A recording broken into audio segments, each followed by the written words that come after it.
We're now headed into a new Donald Trump administration, something that is of deep concern to many on the left, and that's being roundly cheered by many on the political right, especially his MAGA followers. Following his first term, the MAGA folks hailed Trump as the best president of all time, while those on the political left showered social media with claims that he was the worst president of all time. Now we're bracing ourselves to see what happens next. After his time in office is completed, how will history remember Donald Trump? Today, our guest is renowned presidential leadership historian Talmadge Boston, author of the new book, How the Best Did It: Leadership Lessons from Our Top Presidents. We'll see what Mr. Boston feels that we can expect from Trump's new term in office. He's the author of Cross-Examining History, Raising the Bar, Baseball and the Baby Boomer, and 1939, Baseball's Tipping Point.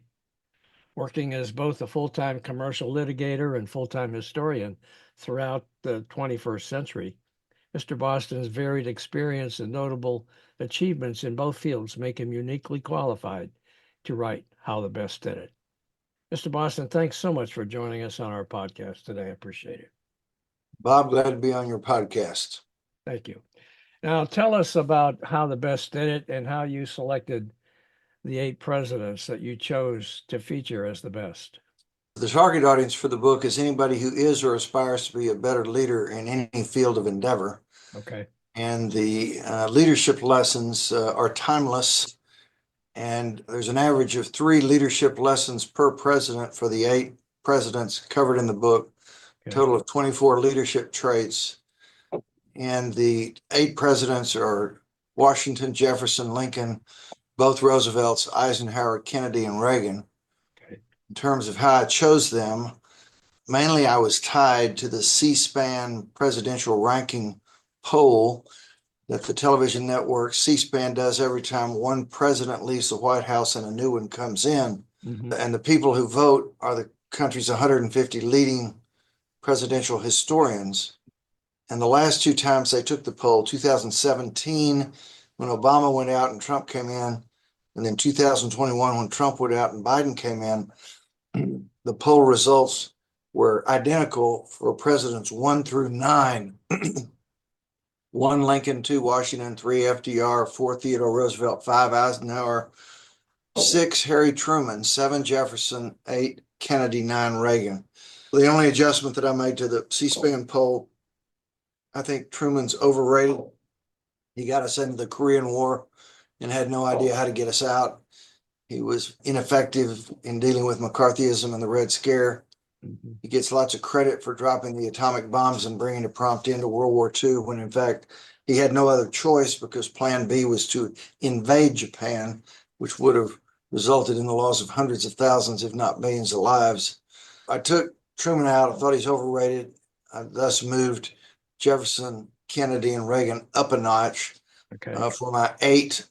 And that's part of the answer. The other part of the answer is, with my book having come out this past April, knowing that this has been a very high-strung, emotional election year, I'm trying to sell my books to both Republicans and Democrats. And thus, in the modern era, I wanted to have 2 great Democratic presidents in FDR and JFK, Mm-hmm. and 2 great Republican presidents in Eisenhower and Reagan.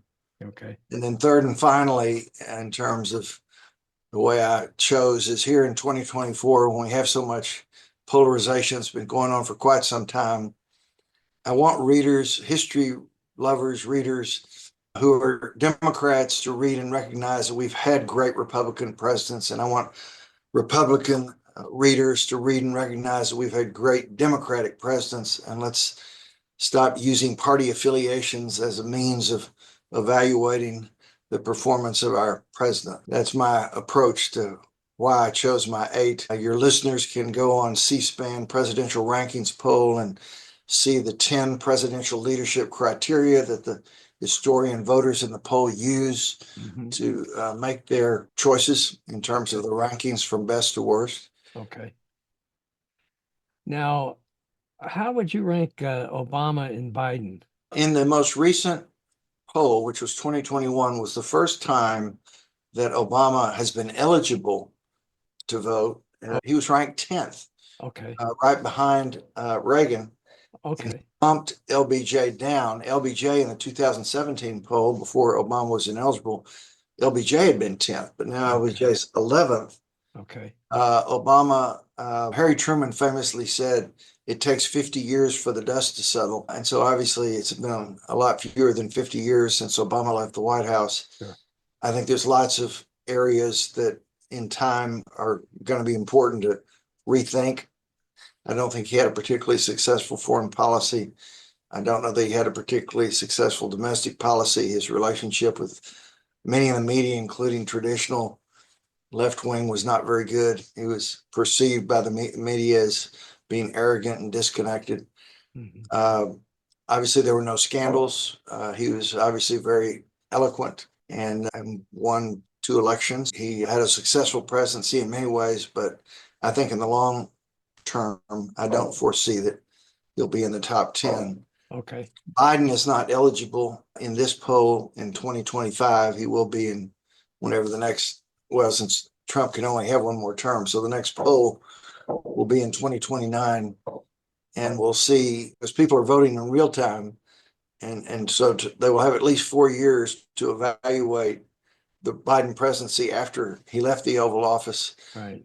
Certainly seems by all accounts, he's not going to get a good grade on the withdrawal from Afghanistan, what he did to increase inflation, and what he did in terms of border security. He did have some success crossing the aisle in getting some legislation passed, Mhm. the infrastructure bill, most notably. I think he's going to be graded down because of his unwillingness to recognize the obvious that he was simply not up to a second term, and yet he pursued a second term for a long time and won all the Democratic primaries and thus put the Democratic Party in a real box until they finally pushed him out and had to choose an unvetted candidate in Kamala Harris. And of course, she was not a successful candidate. Yeah. So I think these are the issues that the voters are going to be taking into consideration. And history does cause people to rethink their initial perceptions. Yeah. What about Trump in his first term? How would you rate? In the C-SPAN ranking poll, and he was eligible Mhm. in 2020 and 2021, was Mhm. ranked toward the bottom by the historians. Most historians are more politically oriented toward the left than the right. But in terms of me personally, I think by and large, his foreign policy was pretty successful. And his domestic policy, he obviously was not what you'd call a unifier. Peter Baker and his wife Susan Glasser's book properly called him the divider. Mhm. And obviously we have the massive polarization divide associated with Trump and everything about him, his performance, his personality, and everything about him. His handling of COVID, I think he's not going to get a particularly high grade on, but obviously he's done what only Grover Cleveland had done before, and that is to be pushed out of the White House and then have what it took to cause the majority of the majority of Americans. I realize that's changed in the last couple of days. Apparently, now they think he has 49.87%. So he did not have a full majority of the popular vote, but really a substantial victory as far as the electoral vote goes, which no one predicted. So I think in terms of history's assessment of him overall, the second term is going to be hugely important.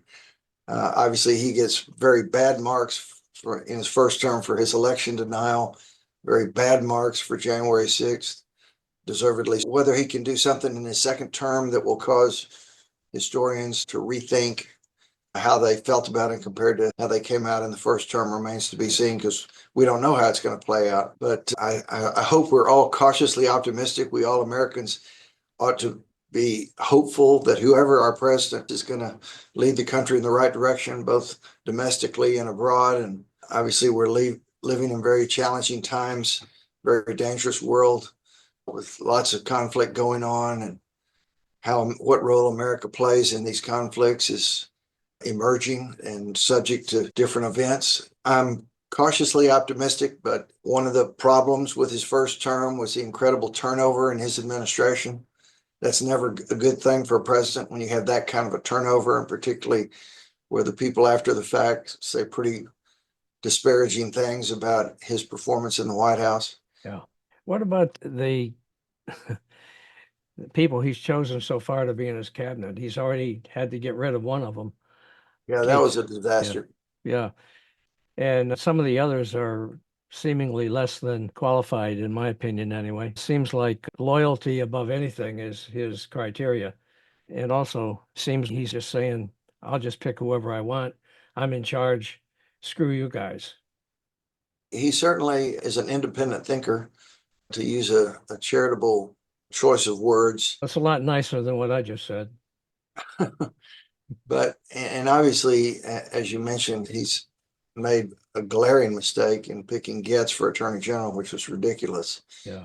The guy's barely even a lawyer. He's never practiced law, and the idea of turning over the Justice Department to somebody who's so unqualified, although, as you may remember, Robert Kennedy had never practiced law or done any serious lawyering before he became Attorney General, and he ended up in many ways being a very successful Attorney General in counseling his brother, the president. But anyway, the Getz choice was absurd. And one of Trump's first pick was this woman who's going to be the first ever female White House chief of staff, who people who had dealt with her thought pretty highly of. Whether she's has any influence over him and was involved in picking Getz, or was telling him don't do that and he did it anyway, we don't know. Yeah. But there's a lot of concern that he is going to surround himself with, to use your word, loyalists, to use another word, potential sycophants. Yeah. He's certainly not going to surround himself with a team of rivals or with people who view either a domestic or foreign policy agenda with much of a different slant than he does. We'll just have to see. This Secretary of Defense, Hudspeth, is he going to get confirmed? Is Kelsey Gabbard going to get confirmed? We don't know the answer to those questions yet. Yeah. And there's all kinds of reasons to have concern about what kind of job they would do in those very important positions. Yeah, So, that's for sure. And the Pete Hegseth appointment is to me is particularly troubling because of his number one, his lack of any kind of experience leading an organization of any sort other than being a platoon leader. And then secondly, his all these sexual reports that are coming out about him and what he's done and his infidelity and all of that. I know that doesn't necessarily disqualify somebody from being in public office, but yeah, you may remember John F. Kennedy chose Robert McNamara to be his Secretary of Defense. Mhm. And of course, Lyndon Johnson continued with McNamara, and McNamara's claim to fame was he had been the present CEO of Ford Motor Company. And so there is a precedent for Secretary of Defense not being selected on the basis of their vast experience in the defense industry or the military. And sometimes it works out badly, and sometimes it works out just fine. Mhm. But certainly what's being brought out vis-a-vis the sexual abuse situation, and Trump, no president wants that kind of distraction and disruption. So you wonder how much serious vetting was done Yeah. before these people were put up. Yeah. Because if a serious vetting had taken place, you would think this information would have come forward and they would have known how to deal with it, as opposed to being shocked. Yeah. Hudspeth, in his interviews with Trump and his people, should have been very forthcoming that, hey, I'd like to be your Secretary of Defense. Just so you know, here's what's happened. And I did pay this woman to bring it into this problem. And I don't want that to come as a surprise to you. And that's what prudent people and considerate people would normally do, Right. if they knew there was that kind of information. And apparently he did not do. No, apparently not. And what about RFK Jr. leading the health department, somebody that wants to get rid of vaccinations? I think he and has problems with some vaccinations, but not all vaccinations is a more accurate assessment. Okay. But he certainly is unpredictable, and you wonder how deeply he's been vetted. Certainly a lot of his public statements and public opinions are very controversial, and exactly how much accurate information they're based on remains to be seen. He is a lightning rod type figure and has been ever since he announced that he was going to run for president. He will surely be very controversial in whatever policy positions he takes. He's never worked in the healthcare industry. He's an environmental lawyer. You think he'll be confirmed?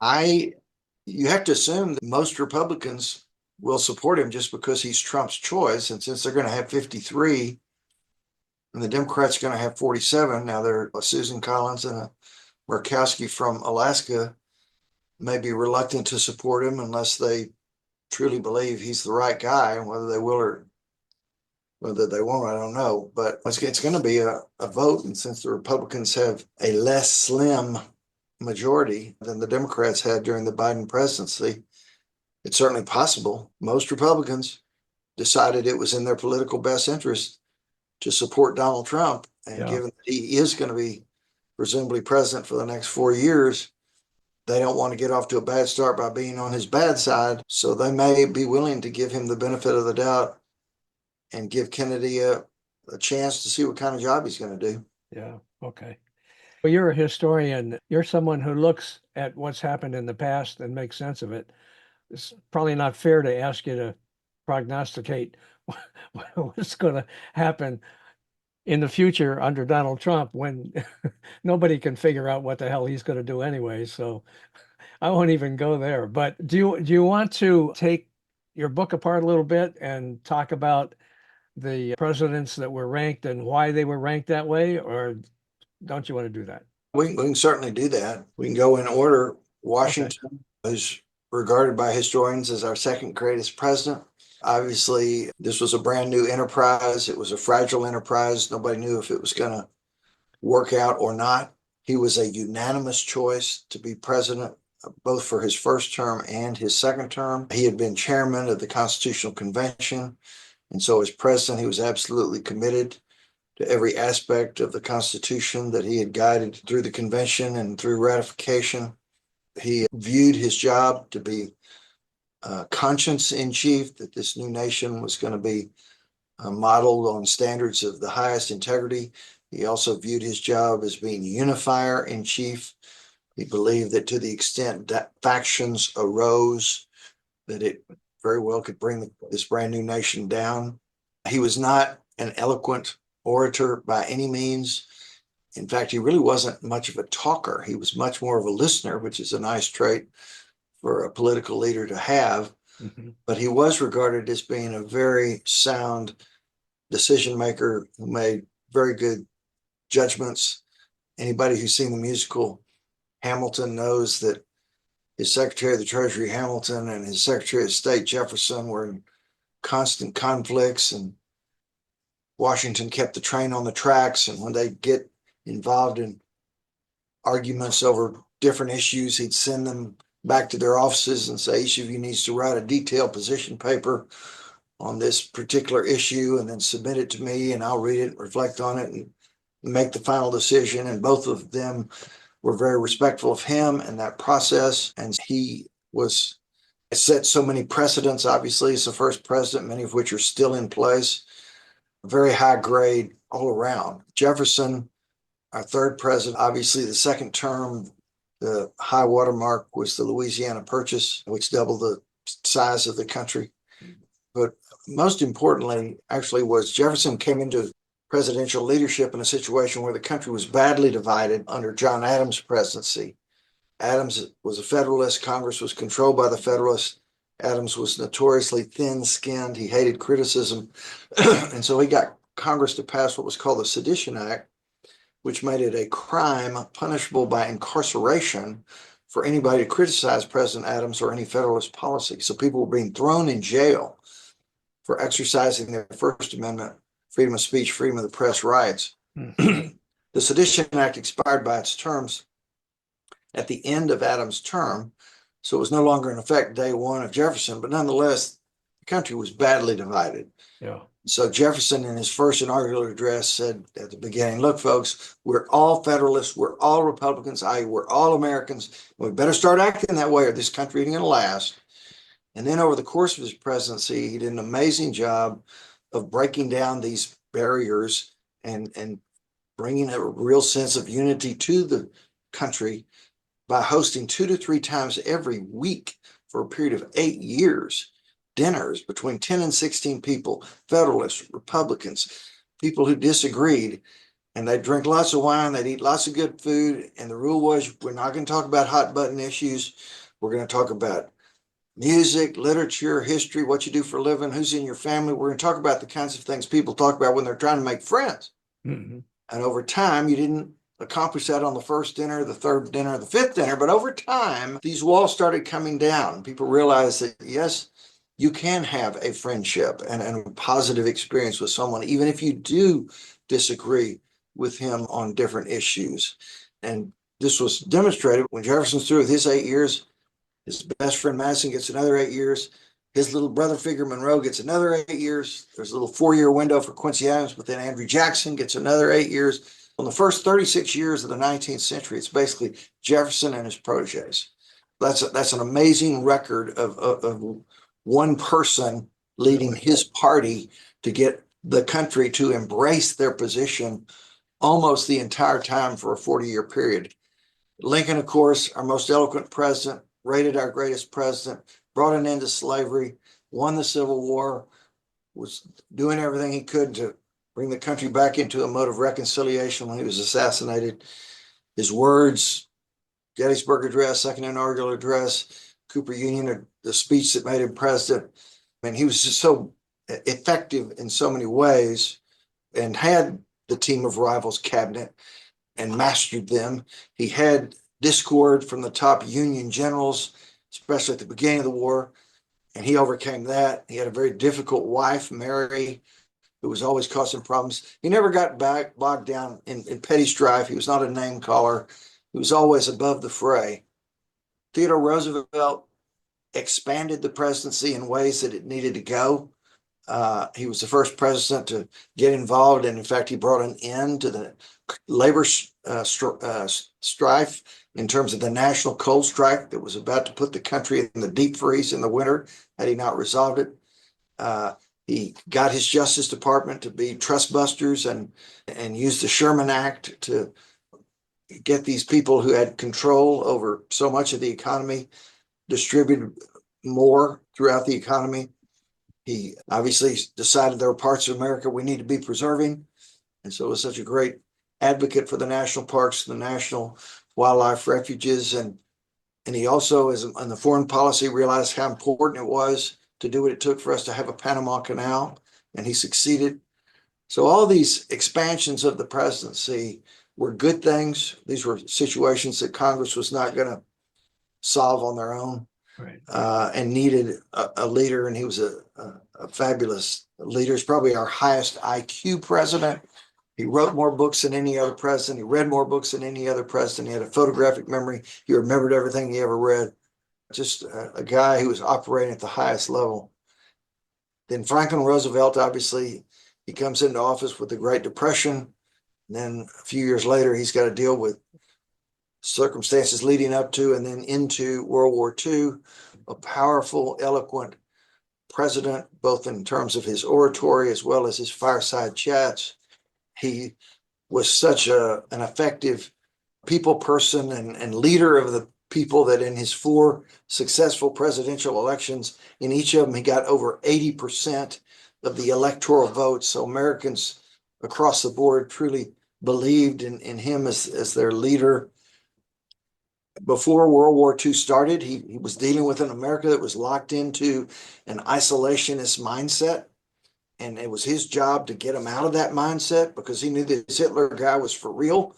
And that if America didn't get involved, Hitler was going to take over Europe and Asia and Africa and Australia and the high seas. And it would be coming into the Western Hemisphere. And Roosevelt, through these fireside chats, got people to rethink their commitment to isolationism and realized, no, we've got to play a role here. We got to defeat Hitler. And then once after Pearl Harbor, he gets American industry and turns it into this incredible war machine and arsenal for democracy and provides the military support that's needed to defeat Germany and Japan. Eisenhower, basically 8 years of peace and prosperity. He comes into office. He immediately solves the Korean War and brings it to an end, which Truman never could have done. He also immediately addresses and brings an end to McCarthyism.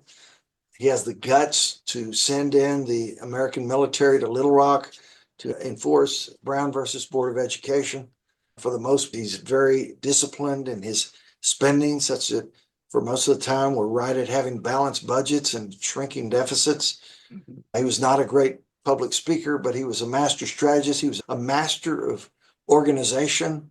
All those skills that he brought to being the supreme Allied commander and winning World War II, he brought to the White House in terms of how he ran his cabinet, how he ran his National Security Council, how he ran his Office of Congressional Liaison. Kennedy, calm in a crisis, which is such a critical trait for a great leader, in particular the Cuban Missile Crisis, and how he solved that and avoided World War III and nuclear holocaust with the blockade strategy and with his successful negotiations with Khrushchev. Obviously, an unbelievably powerful communicator with his speeches, whether it was the inaugural address that inspired people to want to join the Peace Corps, his Rice Stadium address that inspired Congress to start funding the space program and brought forth the moonshot success by the end of the decade. And then his televised address on civil rights and his submission of a strong civil rights bill that he didn't get passed before he was killed, but LBJ did get passed. Incredibly inspirational and effective speaker, because his approach was always to appeal to people's better angels as opposed to their dark side. And then last but not least, Reagan, incredibly capable at inspiring optimism throughout the country, inspired so many Reagan Democrats, such running against the incumbent Carter, who had double-digit inflation, high unemployment, low economic growth, long gas lines, and our hostages were seized and we couldn't get them released. Carter wins, I think, 6 states. Reagan wins 44. And then 4 years later, Reagan wins 49 states. Mondale only wins his home state of Minnesota, revives the American economy, leads a foreign policy that ultimately results in the end of the Cold War, restores America's self-confidence, restores the world's belief in America as the great leader of the free world. So that's just a brief overview of each of those 8 presidents, what they did and how they did it. That was great, and should give folks a good thumbnail of what to expect with your book. Now, where can people find your book? The best is Amazon, and Amazon actually has the best price. The retail price is $32, and Amazon now has it for $18. Okay. And it's done very well on Amazon. It's done independent bookstores, but the best place is Amazon. It's quicker, it's cheaper, and all authors pay attention to their Amazon numbers. More and more people, I think it's like at least 2/3 and maybe higher percentage of books these days are bought online. Yeah. As opposed to in bookstores. Really? My book came out on April 2nd. I've been all over the country, spoken from San Francisco to Boston, west to east, and Chicago to San Antonio, north to south, and spoken at the Bush 40 President Library here, spoken at the Reagan Library 3 weeks ago, spoke at Marcello, 8 or 9 World Affairs Council chapters all over the country. and I have a website, talmadgeboston.com. I'm a contributing columnist for the Dallas Morning News, and my columns you can find readily on my website. Most of them tie presidential history to today's presidential politics. I also have a podcast series where I interview the authors who come through town in Dallas, where I live, on their national book tours. And so we do these on-stage interviews that get turned into podcasts. Nice. And so that's Nice. my repertoire. Nice. And folks, just look in the show notes or the description for this podcast, and there'll be an Amazon link in there that you can use to directly purchase this book. And we're And getting close to Christmas, so think about all the history lovers on your Christmas list. that's a good idea. That's a good idea. Talmadge, listen, I thank you so much for being with us on our little show. I do appreciate it. I learned a lot about these presidents that you discussed. I did. And I appreciate you taking your time and sharing that with us. Thank you. It was a great pleasure, and I wish you a happy Thanksgiving and Merry Christmas. Same to you. Thank you so much. You bet. All right. Hey guys, thanks for watching. I hope you enjoyed this Lean to the Left video and that you found it interesting and informative.